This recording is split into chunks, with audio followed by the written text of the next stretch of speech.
मंत्रिपरिषद में मेरे साथी भाई BL वर्मा जी, इंटरनेशनल कोऑपरेटिव अलायंस ग्लोबल के अध्यक्ष डॉक्टर ग्वारको जी,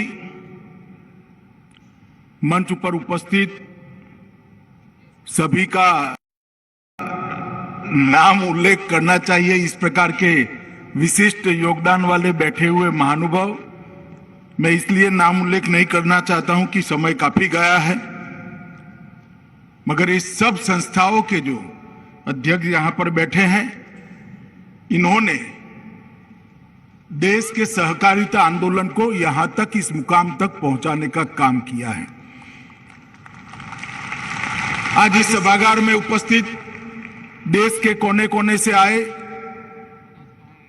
2100 से ज्यादा सहकारिता आंदोलन के सभी नेता, सभी सहकारी बंधुओं बहनों और देश भर में कई जगह ऑनलाइन इस कार्यक्रम के साथ जुड़े हुए सभी सहकारी क्षेत्र के कार्यकर्ता भाइयों बहनों को मेरा प्रणाम।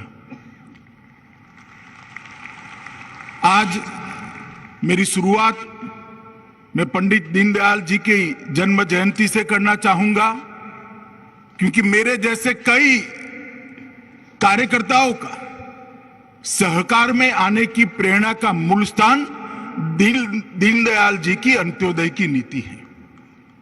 गरीब कल्याण और अंत्योदय, उसकी कल्पना सहकारिता के अलावे हो ही नहीं सकती। और देश में सबसे पहले विकास की जब बात होती थी, तब सबसे पहले अंत्योदय की बात जिन्होंने की वो पंडित दीनदयाल जी थे। आज उनका जन्मदिन है। हम मेरे जैसे लाखों करोड़ों कार्यकर्ताओं के लिए ये प्रेरणा प्राप्त करने का दिन है। उसी दिन ये सहकारी सम्मेलन हो रहा है, इसका मुझे बहुत बहुत आनंद है। मित्रों, सबसे पहले आजादी के 75 साल के बाद और ऐसे समय पर जब सहकारिता आंदोलन को सबसे ज्यादा जरूरत थी, तब देश के प्रधानमंत्री जी ने स्वतंत्र सहकारिता मंत्रालय बनाया। इसलिए एज एक सहकारी कार्यकर्ता भी और आप सबकी ओर से मैं उनको बहुत बहुत धन्यवाद और साधुवाद देना चाहता हूं। मेरा आप सभी से अनुरोध है कि अपने अपने स्थान पर खड़े होकर सहकारिता आंदोलन का अनुमोदना जो प्रधानमंत्री जी ने किया है, हम सब इसकी ताली बजाकर स्वागत करें और उनके प्रति धन्यवाद ज्ञापन करें। मैं फिर से एक बार देश भर के करोड़ों सहकारिता के कार्यकर्ताओं के ओर से, सहकारिता की नेताओं की ओर से प्रधानमंत्री जी का धन्यवाद करना चाहता हूं। और मेरी ओर से एक विशेष धन्यवाद करना चाहता हूं, क्योंकि मेरी रुचि का जो विषय है, देश में सबसे पहला सहकारी मंत्री बनने का मौका उन्होंने मुझे दिया है। मेरे लिए बहुत गौरव की बात है।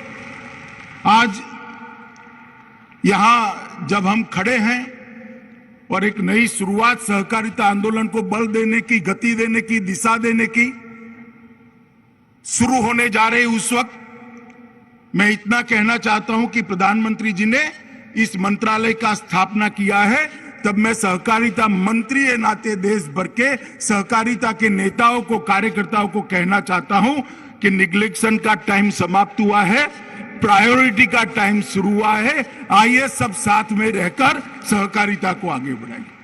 देश के विकास के अंदर सहकारिता बहुत महत्वपूर्ण योगदान दे सकती है।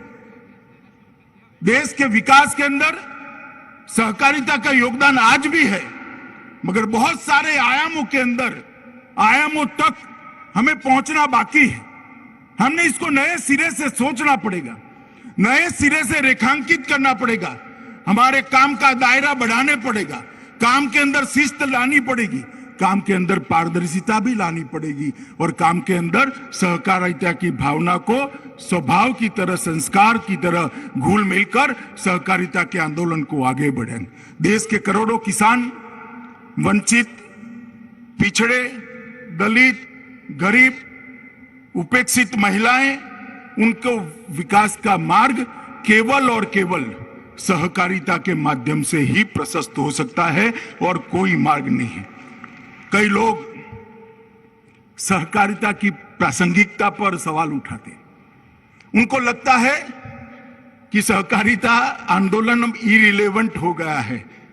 मैं बहुत मन से और बहुत मक्कमता के साथ कहना चाहता हूं कि सहकारिता आंदोलन सबसे ज्यादा प्रासंगिक कभी था तो अभी है और बहुत बड़ी मंजिल अभी काटना बाकी है। हर गांव में कोऑपरेटिव के साथ जोड़कर सहकार से समृद्धि, ये मंत्र से हर गांव को समृद्ध बनाना और समृद्ध गांव के संपुट से देश को समृद्ध बनाना, यही सहकारी आंदोलन की भूमिका होती। सहकारिता शब्द सह और कार्य, ये दो शब्दों से बना हुआ है। मिलजुल कर एक लक्ष्य के साथ भातृभाव से एक दिशा में काम करना ही सहकारिता है।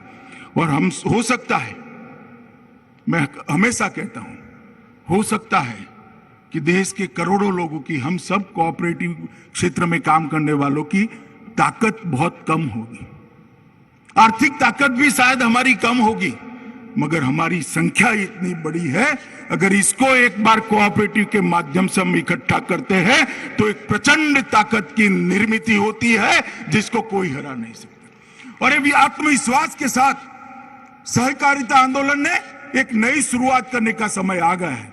मोदी जी ने एक मंत्र दिया है सहकार से समृद्धि का, और उन्होंने जो $5 ट्रिलियन की इकोनॉमी का लक्ष्य रखा है, मैं आज मोदी जी को आश्वस्त करना चाहता हूं कि सहकारिता क्षेत्र भी आपके $5 ट्रिलियन की इकोनॉमी के लक्ष्य को पूरा करने के लिए एड़ी चोटी का जोर लगा देगा। और मित्रों, हमारी जो सहकारिता से ताकत बनती है, वो ताकत देश को समृद्ध करने की दिशा में आएगी, इसका मुझे विश्वास है।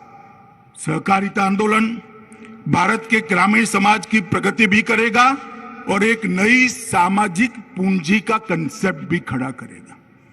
पूंजी के दुनिया भर में कई व्याख्याएं हैं, मगर हम 10,000 साल से जीने वाले लोग हैं, 10,000 साल की संस्कृति का वहन करने वाले लोग हैं। सामाजिक पूंजी का कंसेप्ट, सामाजिक पूंजी का विचार और सामाजिक पूंजी का संस्कार हमारे सहकारिता आंदोलन को बहुत आगे ले जाएगा। कई देशों के अंदर सहकारिता कानून से अस्तित्व में आती है, कई देशों के अंदर सहकारिता छोटी छोटी पैक्स और बाकी सहकारी समितियों के संविधान से अस्तित्व में आती है।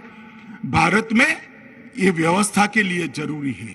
भारत की जनता के स्वभाव में सहकारिता घुल मिल गई है, इसके संस्कार के अंदर सहकारिता है।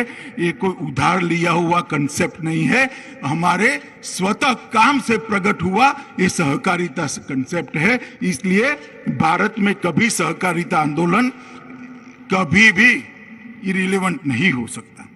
मित्रों, मैं बहुत समय से, लगभग 25 साल से सहकारिता आंदोलन से जुड़ा हूं। छोटी सी छोटी इकाई से लेकर राज्य कक्षा की बड़ी इकाइयों तक मैंने काम किया है। मैंने देखा है कई सारे संकट आते हैं, सरकारें सर्कुलर निकालती है, परिपत्र निकालती हैं, परिपत्र का मॉनिटरिंग करना पड़ता है, मगर हमारे सहकारिता आंदोलन वाले कोई परिपत्र की राह नहीं देखते। बाढ़ आती है तो गांव की पैक्स वहां खड़ी हो जाती है और सबको खाना खिलाने का काम करती है, उनको आसरा देने का काम करती है। कोई डिस्ट्रिक्ट में कोऑपरेटिव बैंक कितना मुनाफा खर्च हो जाएगा इसका चिंता नहीं करता, डिविडेंड कितना कम हो जाएगा इसकी चिंता नहीं करता। अपने कार्य क्षेत्र के अंदर चाहे अकाल हो, चाहे साइक्लोन हो, चाहे बारिश ज्यादा आई हो, बाढ़ हो, वो काम के लिए एक मुश्त होकर सब खड़े हो जाते हैं। सहकारी आंदोलन ने इस देश को ढेर सारे संकटों में यहां पर बाहर निकालने के लिए अपना योगदान दिया है। सहकारिता भारत के लिए नई नहीं है।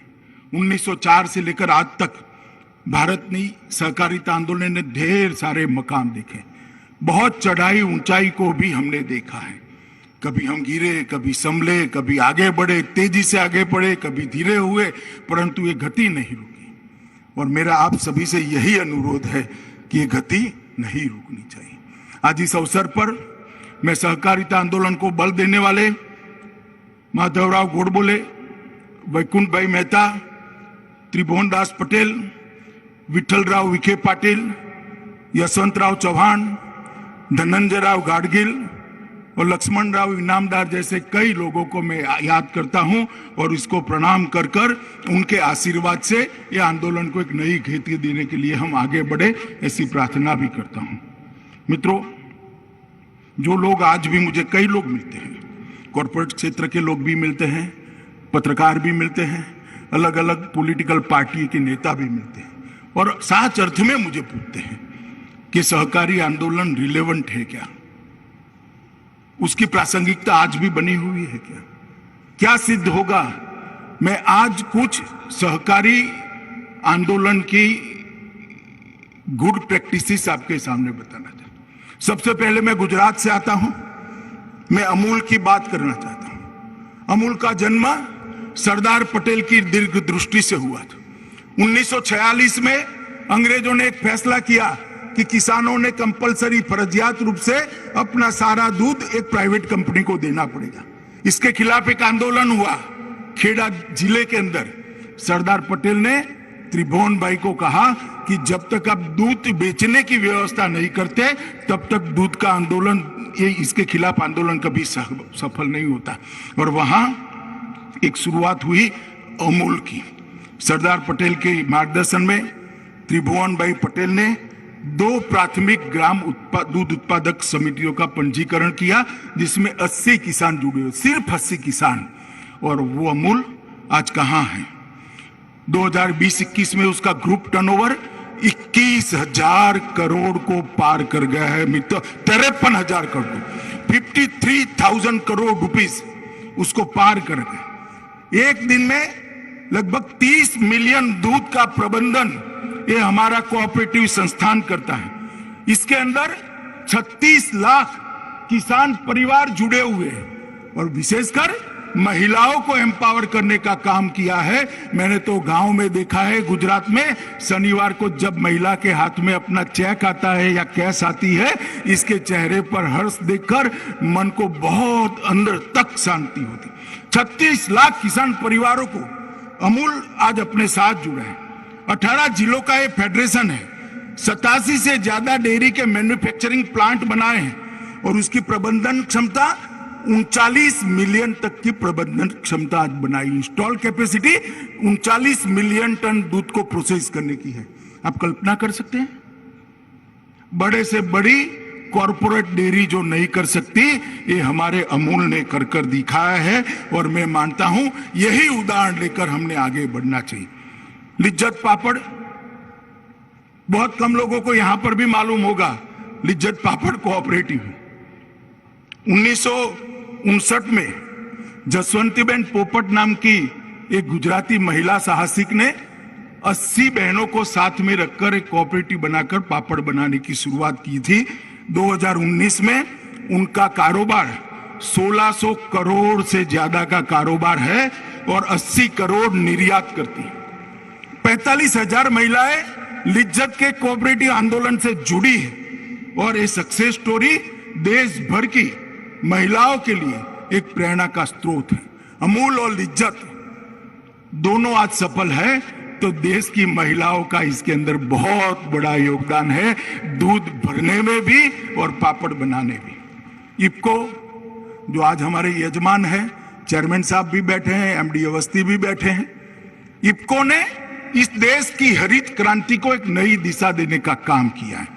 1967 में 57 कोऑपरेटिव्स के साथ एक स्पेसिफाइड सोसाइटी बनी और वो बढ़ते बढ़ते बढ़ते आज 36,000 से ज्यादा कोऑपरेटिव को मेंबर बनाकर लगभग 5.5 करोड़ किसानों को उसका लाभांश पहुंचाती है। आप कल्पना कर सकते हैं, एक बहुत बड़ी कंपनी अगर कुछ कमाएगी तो इसका सबसे बड़ा हिस्सा इसके मालिक के पास जाएगा और इनको जो कुछ भी कमाएगी इसका पाई पाई ये 5.5 करोड़ किसानों के घर में जाएगा। इसी को कोऑपरेटिव कहते हैं। आज इफको ने लगभग देश के उर्वरक की पूरी जिम्मेदारी 2-3 और कोऑपरेटिव को साथ में लगकर उठाई। और मैं अभिनंदन करना चाहूंगा चेयरमैन साहब और एमडी जी का, अवस्थी का, कि इन्होंने नैनो टेक्नोलॉजी को जमीन पर उतारकर बहुत बड़ा काम किया।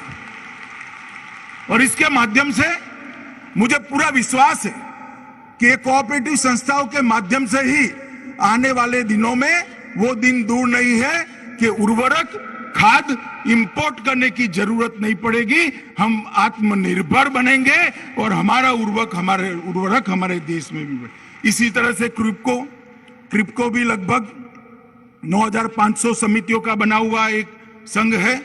उसकी मूड़ी, शेयर प्रदत्त मूड़ी लगभग 388 करोड़ है। शेयर धारकों को एक साल में 2118 करोड़ रुपए का लाभांश क्रिप्को ने दिया है। आप इससे कल्पना करिए, ये सब सक्सेस स्टोरी है। और इतना ही नहीं है, बहुत लंबी सूची है। नेफेड है, मैं मणिपुर गया था, रेणु हथकरघा हस्तशिल्प 75 साल से एक लय के साथ वो कोऑपरेटिव में अपना योगदान करता है। 1925 से चलती हुई उरालुंगल श्रम अनुबंध सहकारी समिति केरल, तोटा मार्ता सहकारी संघ द्रावणगिरी कर्नाटक, कोझिकोड जिला सहकारी हॉस्पिटल, ढेर सारी चीजें जिन्होंने सहकारी आंदोलन के माध्यम से कैसे छोटे छोटे लोगों से पूंजी इकट्ठा कर देश के अर्थतंत्र और देश के विकास में कितना बड़ा योगदान दे सकते हैं, और सभी मुनाफा वो छोटे छोटे निवेशकों के घर में कैसे जा सकता है, इसका उदाहरण प्रस्तुत किया। मगर आज लगभग सारे संस्थानों के कर्ता धर्ता यहीं पर है, प्रबंध निदेशक है, चेयरमैन है, डायरेक्टर्स हैं। मैं सबको निवेदन करना चाहता हूं कि हमने काफी कुछ करना बाकी है। क्या बीज संस्करण में हमारी ये सफल कोऑपरेटिव अपना योगदान नहीं दे सकती है? क्या अच्छे बीज क्यों विदेश से लाने पड़ेंगे? बीज के क्षेत्र में हम आत्मनिर्भर नहीं हो सकते हैं? क्या कोई कोऑपरेटिव चैलेंज एक्सेप्ट कर किसानों की उपज को निर्यात करने का ट्रेडिंग हाउस नहीं बन सकती है क्या, जिसके माध्यम से छोटी छोटी मंडियां अपनी उपजों को विदेश में एक्सपोर्ट कर सके? निश्चित बन सकती है। फूड प्रोसेसिंग का दुनिया भर में पूरा बाजार पड़ा है, छोटा किसान नहीं कर पाएगा और किसी को रुचि भी नहीं है, और करेगा तो भी किसान तो वहीं का वहीं रह जाएगा। अगर ये हमारे सफल कोऑपरेटिव एक एक क्षेत्र को पकड़कर एक्सपेंशन का काम करे तो मुझे विश्वास है कि 5 साल के अंदर कोई ऐसा क्षेत्र नहीं होगा जहां कोऑपरेटिव की पैठ नहीं होगी। और सहकारिता मंत्रालय इसीलिए बनाया है, कोऑपरेटिव को मजबूत करना है, कोऑपरेटिव का व्याप बढ़ाना है, कोऑपरेटिव के अंदर पारदर्शिता लानी है, कोऑपरेटिव संस्थाओं को मॉडर्नाइज करना है, कंप्यूटराइज करना है, और ये स्पर्धा में टिक जाए, इस प्रकार की स्पर्धा में टिकने वाली सफल कोऑपरेटिव बनाना है। ये सारी चीजों को करने के लिए ही हमने कोऑपरेटिव मंत्रालय प्रधानमंत्री जी ने बनाया है। मित्रों, आज मैं आप लोगों को इसलिए बताना चाहता हूं, आप सब लोग कोऑपरेटिव संस्थाओं से जुड़े हुए लोग हैं, मगर जब तक जामवन ने हनुमान जी को नहीं कहा कि हनुमान जी आप रामेश्वरम से लंका तक समुद्र लांघ सकते हो, उनको विश्वास नहीं था। जब जामवन जी ने कहा कि हनुमान तुम हिम्मत करो, समुद्र तुम लांघ सकते हो, हनुमान जी ने कूदका लगाया और समुद्र लांघ गए। मैं आपको क्या बताऊंगा कोऑपरेटिव क्या है, आप सब मुझसे ज्यादा अनुभवी कोऑपरेटर है, परंतु मैं आज कुछ चीजें इसलिए बताना चाहता हूं जिससे हमारी स्ट्रेंथ का हमें परिचय हो। मित्रों, लगभग 91% गांव ऐसे हैं जहां छोटी बड़ी कोई न कोई कोऑपरेटिव संस्था काम करती है। दुनिया में कोई ऐसा देश नहीं होगा जिसके 51% गांव में कोऑपरेटिव की उपस्थिति। सहकारी समितियों की संख्या 8,55,000 से ज्यादा रजिस्टर्ड सहकारी समितियां हैं। लगभग क्रेडिट सहकारी समितियां 8.5 लाख से ज्यादा क्रेडिट कोऑपरेटिव सोसाइटी है। ऋण न देने वाली सहकारी समितियां 7 लाख से ज्यादा है। राष्ट्रीय स्तर के सहकारी संघ 17 से ज्यादा है। राज्य स्तरीय सहकारी बैंक 33 है। जिला स्तरीय सहकारी बैंक 363 है और लगभग 95,000 में से 63,000 पैक्स काम कर रहे हैं। एक दृष्टि से देखें तो हर 10वें गांव पर एक पैक्स है। मैं आगे बताऊंगा, ये संतोषजनक स्थिति नहीं है, मगर हर 10वें गांव में एक पैक्स होना दुनिया के सहकारिता के आंकड़ों का जब अभ्यास करते हैं तो अपने आप में एक बहुत बड़ी उपलब्धि है। ये पैक्स ही माध्यम है किसान का कल्याण करने का। ये पैक्स ही माध्यम है सरकार जो कम ऋण से लोन भेजती है किसान के लिए, ऋण का पैसा भेजती है, उसको पारदर्शी तरीके से उसके साथ पहुंचाने का। ये पैक्स ही माध्यम है उसको खेती के लिए उपयोगी चीजों को पहुंचाने का। ये पैक्स को मजबूत करना हमारे लक्ष्य होना चाहिए। मैं अंत में पैक्स पर बात करूंगा और प्रतिशत योगदान अगर मैं बताना चाहूं तो कृषि ऋण वितरण का 29%, 29% वो कोऑपरेटिव व्यवस्था से जाता है। उर्वरक वितरण 35% कोऑपरेटिव करता है। उर्वरक का उत्पादन, खाद का उत्पादन वो भी लगभग 30% करता है। चीनी का उत्पादन, देश की कुल चीनी की लागत का उत्पादन 31% कोऑपरेटिव चीनी मिले करती है। तकली स्पिंडल 29%, दूध की खरीदी और उत्पादन 20%, गेहूं की खरीदी 13% कोऑपरेटिव करती है, धान की खरीदी 20% करती है और मछुआरा के क्षेत्र में भी कोऑपरेटिव का योगदान 21% है। मैं इसलिए आंकड़े कहता हूं मित्रों कि एक बहुत मजबूत प्लेटफॉर्म पर आज हम खड़े हैं। अब समय आ गया है कि नए लक्ष्य तय करना और नए लक्ष्यों को सिद्ध करने के लिए आगे बढ़ना। ये प्लेटफॉर्म जो हमारे पुरखों ने, भारत के कोऑपरेटिव आंदोलन के पुरखों ने हमें दिया है, वो प्लेटफॉर्म पर एक मजबूत बहुमंजिला इमारत बनाने का काम यहां हॉल में बैठे हुए और ऑनलाइन जुड़े हुए सभी सहकारी कार्यकर्ता, और इसीलिए मोदी जी ने ये सहकारिता आंदोलन का गति देने के लिए सहकारिता मंत्रालय की रचना की। हमारी सफलता 4 ही चीजों पर निर्भर हो सकती है: संकल्प शक्ति, साफ नियत, परिश्रम और संघ भाव से काम करना। ये 4 मूल सिद्धांत है। अगर हम सब अपना कोऑपरेटिव के अंदर इसको लेटर एंड स्पिरिट में पहुंचाते हैं तो मुझे लगता है हमारे आंदोलन को बहुत बड़ी गति मिलेगी। नरेंद्र मोदी जी ने जो सहकारी का मंत्रालय बनाया है, उसका उद्देश्य है ग्रामीण क्षेत्र में विकास को पहुंचाने का और ग्रामीण क्षेत्र में भी हर वंचित तक विकास को पहुंचाने की चुनौती को पार करने की जिम्मेदारी सहकारिता मंत्रालय की, और इसका एक स्वदेशी यंत्रणा बनाने की जिम्मेदारी भी सहकारिता मंत्रालय ने। मित्रों, कृषि क्षेत्र में 7 साल में मोदी जी ने आमूलचूल परिवर्तन लाया है। मैं सिर्फ बजटीय आवंटन की बात करना चाहता हूं। 2009-10 में कृषि का बजट 12,000 करोड़ था। मैं फिर से रिपीट करता हूं, 12,000 करोड़। 12,000 करोड़ बहुत बड़ा लगता है, मगर 2020-21 में इस बजट को बढ़ाकर 1,34,499 करोड़ रुपया कृषि का। मैं इसलिए बताता हूं कि कृषि क्षेत्र नरेंद्र मोदी सरकार की प्राथमिकता है, और कृषि क्षेत्र की ये जो प्राथमिकता है उसको उसके लक्ष्यों तक पहुंचाना सहकारिता के बगैर संभव नहीं है। हमने ढेर सारे किसानों को सपोर्ट देने की बात करी। स्वामीनाथन आयोग आया तब से बात करते थे कि किसानों की आय बढ़नी चाहिए, लागत से 50% ज्यादा होना चाहिए, कोई नहीं देता था। पहली बार नरेंद्र मोदी सरकार ने लागत से ज्यादा एमएसपी तय कर किसानों को पहली बार फायदा पहुंचाने का काम किया है।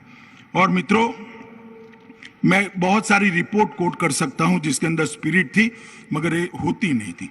प्रधानमंत्री किसान सम्मान योजना, देश के 11 करोड़ किसानों को लगभग 1,58,000 करोड़ रुपया, 1,58,000 करोड़ रुपया डायरेक्ट डीबीटी से पहुंचाया गया है। मित्रों, स्टार्टअप शुरू करने का एक नया अभियान चला है। 10,000 नए एफपीओ बनाए गए हैं।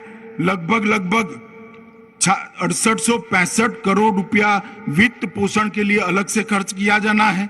ई नाम मंडी की योजना लाए हैं, सॉइल हेल्थ कार्ड दिया है, और ये सारी चीजों के अंदर सहकारिता क्षेत्र का और पैक्स का एक रोल है। हमने सारी चीजों को अपने पैक्स के अंदर मजबूती से इसका अध्ययन कर इसकी इंप्लीमेंटिंग एजेंसी गांव स्तर पर बनने की शुरुआत करनी पड़ेगी, तभी ये सारी चीजें नीचे तक पहुंच पाए। मित्रों, सहकारिता मंत्रालय का जो गठन किया है, कई सारे लोग कहते हैं कि स्टेट सब्जेक्ट है। मैं स्टेट और सेंटर के झगड़े में पड़ना नहीं चाहता, इसका कानूनी जवाब आराम से दिया जा सकता है। मगर मैं इतना ही कहना चाहता हूं, भारत सरकार का मोदी जी के नेतृत्व में बना सहकारिता मंत्रालय सब राज्यों के साथ सहकार कर चलेगा, किसी से संघर्ष करने के लिए नहीं बना।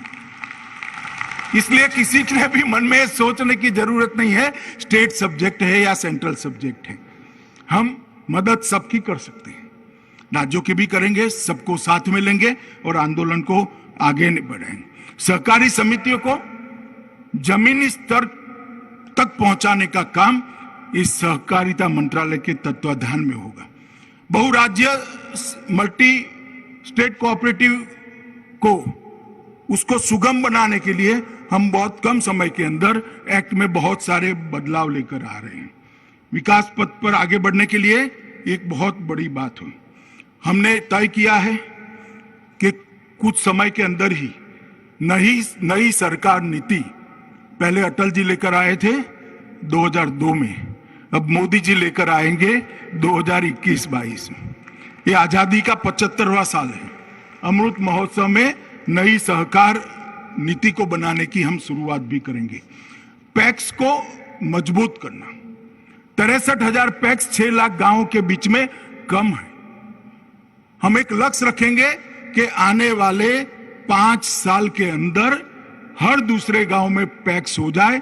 पैक्स की संख्या को 65,000 से बढ़ाकर 3 लाख तक पहुंचाने के लिए उचित कानूनी खाका तैयार करने का काम ये सहकार मंत्रालय करेगा, और वो एडवाइजरी होगा, स्टेट के पास भेजेंगे, स्टेट अपने कानूनों में परिवर्तन करे। सबसे बड़ी दिक्कत ये है कि एक पैक्स बैंकरप्ट हो जाता है, जब तक उसका वाइंडिंग अप का काम समाप्त नहीं होता है, नया पैक्स बन नहीं सकता है। इसकी कानूनी व्यवस्था करनी पड़ेगी। वो पैक्स को साइड पर रखकर वाइंडिंग अप का काम शुरू हो जाए, नए पैक्स की रचना हो और सहकारिता आगे बढ़ जाए। हम ये भी सुनिश्चित करेंगे कि सभी के सभी पैक्स का कंप्यूटराइजेशन समाप्त हो। इसमें भारत सरकार भी अपना बड़ा योगदान देने वाली है, और सारे पैक्स का कंप्यूटराइजेशन भारत सरकार करने के लिए बहुत कम समय में एक योजना लेकर आएगी। मित्रों, कंप्यूटराइजेशन के साथ साथ एक ऐसा सॉफ्टवेयर बनाने की भी कवायद चालू करी है जो पैक्स, डीसीबी और नाबार्ड तीनों को जोड़ेगा। एक ही सॉफ्टवेयर से अकाउंटिंग सिस्टम पैक्स की, डिस्ट्रिक्ट कोऑपरेटिव बैंक की और नाबार्ड की एक लय के साथ होगी, और स्वभाषा में होगी, स्थानीय भाषाओं में होगी। मित्रों, पैक्स को एफपीओ बनाने के लिए भी क्या किया जा सकता है, इस पर मेरा मंत्रालय काम कर रहा है। मेरा आग्रह है सहकारिता प्रशिक्षण पर, सहकारिता प्रशिक्षण को और पैना करना पड़ेगा, प्रोफेशनल करना पड़ेगा। स्किल डेवलपमेंट के सारे एरिया जो सहकारिता को छूते हैं, वो सारे एरिया के स्किल डेवलपमेंट की व्यवस्था करनी पड़ेगी। बहुत बड़ा कॉर्पोरेट्स होता है, मगर उसका उचित उपयोग करना, इसके लिए भी मेरा मंत्रालय एक कार्य योजना बना रहा है। क्रेडिट सोसाइटियों की भूमिका और मजबूत और नीचे तक ले जाने की जरूरत है, जिससे छोटे से छोटे व्यक्ति को क्रेडिट मिल सके। दीपावली का त्योहार है और 1,000 रुपया किसी को चाहिए त्योहार मनाने के लिए, इनकम है मगर आज नहीं है, क्योंकि 2 महीने पहले घर में बीमारी आ गई थी, तो उसको 1000 रुपया मिल जाए, उसकी दीपावली अच्छी जाए, इस प्रकार की क्रेडिट सोसाइटी नीचे तक बननी चाहिए। ये कोई बैंक नहीं कर सकता। बैंक कागज मांगेंगे, अरे भाई इसके पास कागज होते तो 1000 रुपया लेने को काहे को आता, वो कागज नहीं है। हमारी कोऑपरेटिव क्रेडिट सोसाइटियां जो छोटे छोटे लोन देती है, 2 आंख की शर्म से देती है, और मैं मानता हूं इसको हम नीचे तक मजबूत करने का काम करेंगे। किसान क्रेडिट कार्ड में भी पैक्स की भूमिका कुछ राज्यों में अभी तक बनी नहीं है, इसको हम बनाने के लिए पूरा प्रयास करेंगे।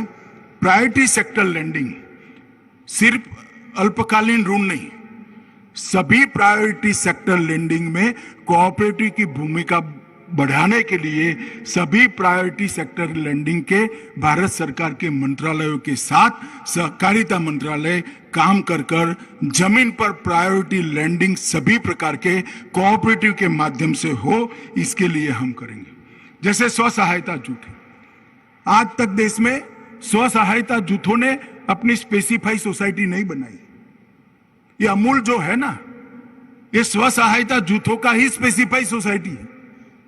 अमूल की तरह स्व सहायता जूथ हर राज्य में अपनी स्पेसिफाई सोसाइटी बनाकर छोटी छोटी स्व सहाय जूथों ने बनाई हुई चीजों के मार्केटिंग की व्यवस्था कर सकता है। इसके लिए भी एक विशेष कानूनी प्रबंधन करने की जरूरत है, इस पर भी हम काम कर रहे हैं। मछुआरा सहकारिता के लिए भी सबसे बड़ा समुद्र किनारा हमें पास है, इसका दोहन हम पर्याप्त मात्रा में नहीं कर सकते। छोटे मछुआरों के पास बड़ी बड़ी चीजें लेने का ना नेट लेने के पैसे, ना यांत्रिक बोट लेने का पैसा है, तो मछुआरा कोऑपरेटिव बनाकर उनको एक प्लेटफॉर्म देंगे जिससे इसका मुनाफा सीधा मछुआरे के बैंक अकाउंट में पहुंचे। इस प्रकार की व्यवस्था करने के लिए भी हमने काम किया है। इसी प्रकार से ट्राइबल क्षेत्र में जनजातीय सहकारिता जो वन उत्पाद है, उसके लिए भी कोऑपरेटिव बनाकर उसकी मार्केटिंग की व्यवस्था ये नरेंद्र मोदी जी के नेतृत्व में हम करने जा रहे हैं। मित्रों, बुनियादी खाका सहकारी समितियों का और देश भर के हर राज्य के कानून के अंदर एक प्रकार की सिनर्जी हो, इस प्रकार का प्रयास भी हमने हाथ में लिया है। मुझे मालूम नहीं सफलता कितनी मिलेगी, मगर हमारा इरादा नेक है, इसलिए विश्वास है कि इसमें सफलता जरूर मिलेगी और हम जरूर सफल होंगे। मगर आज इतने सारे सहकारिता आंदोलन के दिग्गज नेता आए हैं, उस वक्त ट्रेनिंग, स्किल डेवलपमेंट, पारदर्शिता, पारदर्शी भर्ती प्रक्रिया और पारदर्शी चुनाव प्रक्रिया और खुला सदस्य सभासद बनाने का खुला कार्यक्रम सहकारिता ने संस्थाओं ने करना पड़ेगा। ट्रेनिंग, स्किल डेवलपमेंट, पारदर्शिता, भर्ती में पारदर्शिता और चुनाव के अंदर पारदर्शिता, इसको हमने लाना ही होगा, तब जाकर हम आगे बढ़ पाएंगे, वरना हम भी कालबाह्य हो जाएंगे। और हम सबका ये दायित्व है कि मोदी जी ने इस आंदोलन को गति देने के लिए एक बहुत बड़ा निर्णय किया, और मोदी जी के इस निर्णय को सफल बनाने के लिए और सहकारिता आंदोलन को एकदम गति के साथ आगे बढ़ाने के लिए हमने सहकारिता क्षेत्र के अंदर जो आंतरिक परिवर्तन करने की जरूरत है उस पर भी आत्मनिरीक्षण कर बल देना पड़ेगा। मित्रों, सहकारिता कॉमन सर्विस सेंटर की कल्पना भी हमारा मंत्रालय कर रहा है। नेशनल डेटाबेस के लिए भी हमारा मंत्रालय आगे बढ़ रहा है और नेशनल कोऑपरेटिव यूनिवर्सिटी बनाने के लिए भी 4 जगह से दरखास्त मिली है। मुझे लगता है कि ये प्रोफेशनल यूनिवर्सिटी की जगह कोई कोऑपरेटिव संस्थान बड़ा आगे आए तो अच्छा है। एक नेशनल कोऑपरेटिव यूनिवर्सिटी भी बनाने की जरूरत है, कोई अपनी लेकर आए, दरखास्त लेकर आए तो जरूर अच्छा काम हो सकता है। मित्रों, 2-3 लोगों ने, चंद्रभान जी और बाकी सारे लोगों ने कुछ बातें दबे स्वरों में कही है। मैं उनको इतना कहता हूं कि आप न बोले हो तो भी चलता, बोले ये भी अच्छा हुआ, मुखर कर बोलते तो भी अच्छा हुआ, मगर ये सारी चीजों की मुझे मालूमात है क्योंकि मैं आप में से ही हूं।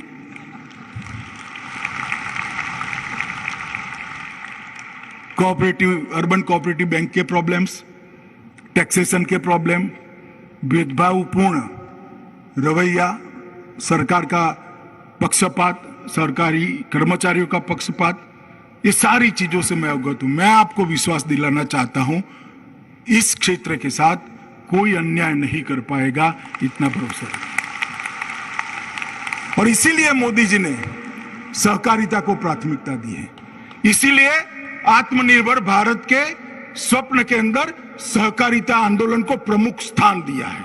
और इसीलिए सहकार से समृद्धि का मंत्र नरेंद्र मोदी जी ने दिया है, क्योंकि हम चाहते हैं कि सम विकास होना चाहिए, विकास सर्वस्पर्शीय होना चाहिए, विकास सर्वसमावेशक होना चाहिए, विकास के मॉडल के अंदर सबको छूने की ताकत होनी चाहिए, और विकास का मॉडल सबको समाहित करने की बाहें फैलाकर खड़ा हुआ मॉडल होना चाहिए, और वो कोऑपरेटिव के अलावे संभव नहीं है। इसीलिए कोऑपरेटिव मंत्रालय की रचना की गई।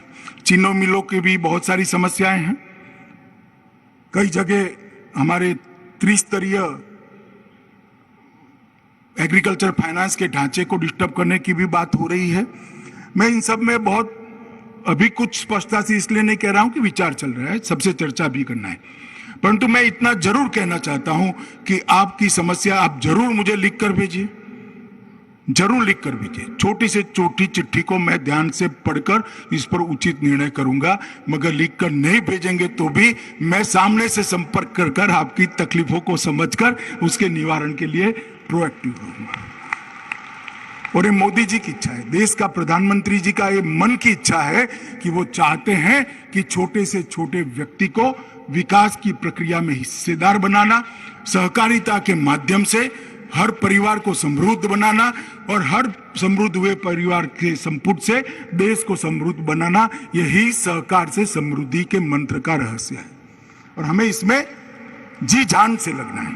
आज मैं यहाँ आया हूँ, मेरा और मेरे साथी मंत्री जी का आपने स्वागत किया। डॉक्टर साहब भी अर्जेंटीना से पधारे हैं यहाँ पर, और मैं उनको विश्वास दिलाना चाहता हूँ कि भारत की सहकारिता क्षेत्र, भारत का सहकारी आंदोलन देश भर में गुड प्रैक्टिसेस साझा करने का, एक्सचेंज करने का एक प्लेटफॉर्म बन सकता है। आप इनिशिएटिव लेकर ऐसी कोई संस्था भारत के अंदर इसका हेडक्वार्टर बनाइए जो दुनिया भर की गुड प्रैक्टिसेस के, कोऑपरेटिव गुड प्रैक्टिसेस के एक्सचेंज का माध्यम बने। हम आपका स्वागत करने के लिए यहाँ पर तैयार हैं।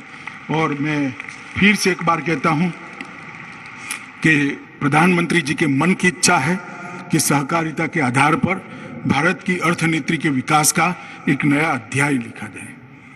मोदी जी के आत्मनिर्भर भारत को के स्वप्न को चरितार्थ करने के लिए सहकारी क्षेत्र ने प्रमुख भूमिका निभानी होगी, और सहकारिता को हमने संस्कार बनाना होगा, और महत्वपूर्ण भूमिका जो हम निभाएंगे वो आने वाला देश, आने वाली पीढ़ियां भी याद रखेगी, इसका मुझे विश्वास है।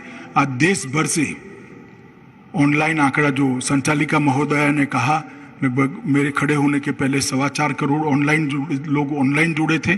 बहुत सारी समितियां भी जुड़ी है, बहुत सारी डिस्ट्रिक्ट कोऑपरेटिव बैंक जुड़ी हैं। मैं सभी सहकारिता आंदोलन के आंदोलनकारियों को बहुत बहुत मन से आप सभी का धन्यवाद करता हूं, और विश्वास दिलाता हूं कि नई ऊर्जा के साथ सहकारिता आंदोलन को एक नए प्राण भरने की कवायद जो मोदी जी ने करी है, हम सब साथ में मिलकर इसको सफल बनाएंगे। वंदे मातरम, भारत माता की जय। सभी से अनुरोध की करतल ध्वनि के साथ केंद्रीय गृह एवं भारत के प्रथम सहकारिता मंत्री माननीय श्री अमित शाह जी तक पुनः अपना अभिनंदन, अपना आभार जाहिर करें।